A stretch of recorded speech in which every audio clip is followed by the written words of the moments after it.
This channel does not promote any violent, harmful, or illegal activities. All content provided by this channel is meant for an educational purpose only.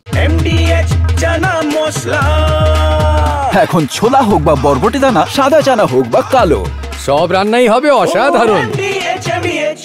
Saratnagar থেকে গ্রেপ্তার এক বাংলাদেশি। নাম পরিচয় গোপন করে 10 বছর ধরে এদেশের মেয়েকে বিয়ে করে বাংলায় থাকছিল অভিযুক্ত। মাঝে মধ্যে বাংলাদেশে যেত বলে অভিযোগ। বাংলাদেশে তার নাম নাজমুল গাজী। জানতে পারে পুলিশ। বসিরহাট থানার পুলিশ গ্রেপ্তার করে নাজমুলকে ম্যারাথন জিজ্ঞাসাবাদ করে পুলিশ ও বিএসএফ। কেন নাম পরিচয় গোপন রেখে ভারতে বসবাস, কারা আছেন নেপথ্যে, খতিয়ে দেখছে পুলিশ। শুভেন্দুর দাবি, গত কয়েক মাসে 4 লক্ষ অবৈধ বাংলাদেশি অনুপ্রবেশকারীকে পুশব্যাক করেছে ভারত সরকার। বাংলাদেশ সরকার তাদের ফিরিয়েও নিয়েছে। পশ্চিমবঙ্গ জমি না দেওয়ায় কাঁটাতারের বেড়া দেওয়া যাচ্ছে না, সে কারণে অবৈধ অনুপ্রবেশ হচ্ছে, অভিযোগ বিরোধী দলনেতার। এর কারণ হচ্ছে 540 কিলোমিটার এলাকাতে আপনার ফেন্সিং এর জন্য জমি দেয়নি। 16 সাল থেকে জমি চাওয়া হচ্ছে, কিন্তু মমতা ব্যানার্জি জমি দিচ্ছে না। বাংলাদেশি মুসলিম যাদের কোনো ভিসা পারমিট নেই, তারা ঢুকে পড়ে আমাদের এখানে ভোট জেহাদ, ল্যান্ড জেহাদ, লাভ জেহাদ, রেশন জেহাদ, ধর্মীয় জেহাদ, সব কাজগুলোই করছেন। ভারত সরকারকে, বিএসএফকে বিশেষ থ্যাঙ্কস দেব। তারা ইতিমধ্যে 4 লক্ষের কাছাকাছি অবৈধ বাংলাদেশি মুসলিম অনুপ্রবেশকারীকে পুশব্যাক করেছেন, এবং বিজিবিকেও ধন্যবাদ দেব, তারা নিতে বাধ্য হয়েছে।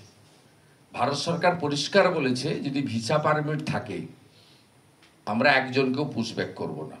আপনারা আমাদের তথ্য দিন।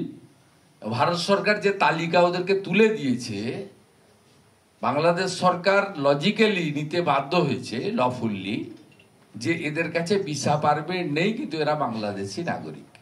একই ব্যক্তির নামে ভারত ও বাংলাদেশের ভোটার কার্ড, ভারতে বাড়ি হলেও বাংলাদেশে গিয়ে বিয়ে। ঘটনা সামনে আসতেই তীব্র চাঞ্চল্য দক্ষিণ দিনাজপুরের কুমারগঞ্জে। জানা গেছে ওই ব্যক্তির নাম রাজ্জাক সরকার, পেশায় কৃষক। কিভাবে একজনের কাছে দুদেশের ভোটার কার্ড থাকতে পারে? ঘটনায় নিজের এক্স হ্যান্ডেলে দুদেশের পরিচয়পত্রের ছবি শেয়ার করে প্রশ্ন তুলেছেন সুকান্ত মজুমদার। বিষয়টিকে কেন্দ্র করে শুরু হয়েছে রাজনৈতিক চর্চা। এসআইআর জরুরি বলে দাবি করে ফের রাজ্যের শাসক দলের বিরুদ্ধেই সরব হয়েছেন সুকান্ত। ইতিমধ্যে বিষয়টি খতিয়ে দেখার আশ্বাস কুমারগঞ্জ ব্লক প্রশাসনের। ইন্ডিয়ান নাগরিক আপনারা এদের প্রমাণ করে না, এখানে সবকিছু ছিল, ওইখানে মানে ওটা বলতে পারবো না যে কে ওইখানে কি করে কার্ডটা তৈরি করছে, কিভাবে হয়েছে ওটা আমি বলতে পারবো না।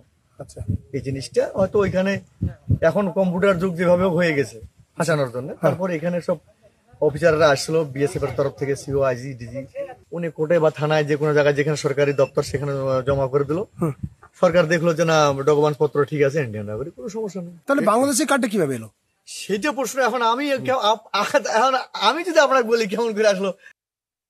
রেজ্জাক মোল্লা, রেজ্জাক সরকার, উনি তো বাংলাদেশের ভোটার, কি হিসাবে আমাদের ভারতীয় ইন্ডিয়ার ভোটার?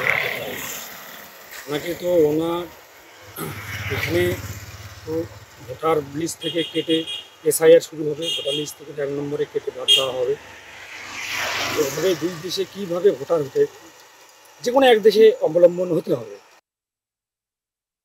ভদ্রলোকের নামে বলছে, সেই ভদ্রলোকের বাবা মানে বামফ্রন্টের সময়, বামফ্রন্ট যখন ক্ষমতায় ছিল তখনকার পঞ্চায়েতের মেম্বার ছিল আমার যতদূর জানা। তো এগুলো কিছু না। আর আরেকটা জিনিস, উনি হচ্ছে বাংলাদেশের মহিলাকে বিয়ে করেছিলেন সেই সময়, সেটা তো হতেই পারে, মানে বিয়ে এটা হতেই পারে, কিন্তু সেই সময় কার্ড ছিল, কিন্তু বর্তমানে তার কোনো কার্ড নেই। বর্তমানে ভারতেরই কার্ড আছে। এই যে বিতর্কটা, যে ধরুন ওখানকার কার্ড যেটা নিয়ে সুকান্ত মজুমদার পোস্ট করছে, এইটা নিয়ে তো বিজেপি এটা সারা ভারতবর্ষ জুড়ে এটা একটা নোংরামো করছেই। এক যাত্রায় ভিন্ন ফল, পুলিশকে কুকথা বলার পরেও ছাড় অনুব্রতকে। একই অভিযোগে গ্রেপ্তার বিজেপি নেতা অর্জুন সিং ঘনিষ্ঠ বিশাল জয়সওয়ালকে গ্রেপ্তার করল টিটাগড় থানার পুলিশ। 14 আগস্ট বেহাল রাস্তার প্রতিবাদে পুলিশের সঙ্গে বচসায় জড়ান কৌস্তব বাগচি, বিশাল জয়সওয়াল। পুলিশকে কুকথা বলার অভিযোগে গ্রেপ্তার করা হয়েছে ব্যারাকপুর বিধানসভায় বিজেপির আহ্বায়ক বিশাল জয়সওয়ালকে।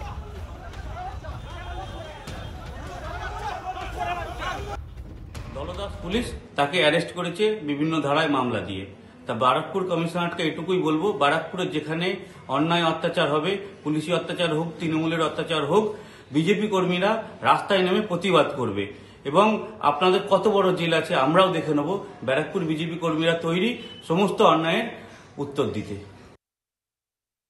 নিশ্চয়ই সেটা পুলিশের গায়ে হাত পড়লে, পুলিশকে বাপ মা তুলে গালাগালি করলে সেটা তো ঠিক না।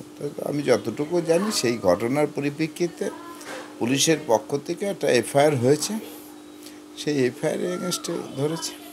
তাহলে অনুব্রত ক্ষেত্রে অনুব্রত ক্ষেত্রে তো সেন্ট্রাল গভর্নমেন্ট যে ব্যবস্থাপনা নিয়েছে, যে ব্যবস্থাপনা বিভিন্ন ইয়েতে, তো সেটা তো সেটাও তো প্রশাসনিকভাবে তাকে ডাকা হয়েছে, তাকে কথা বলা হয়েছে কি ঘটনা। আরে কম দে কিন্তু খাঁটি দে। MDH কাশ্মীরি লাল লঙ্কার গুঁড়ো।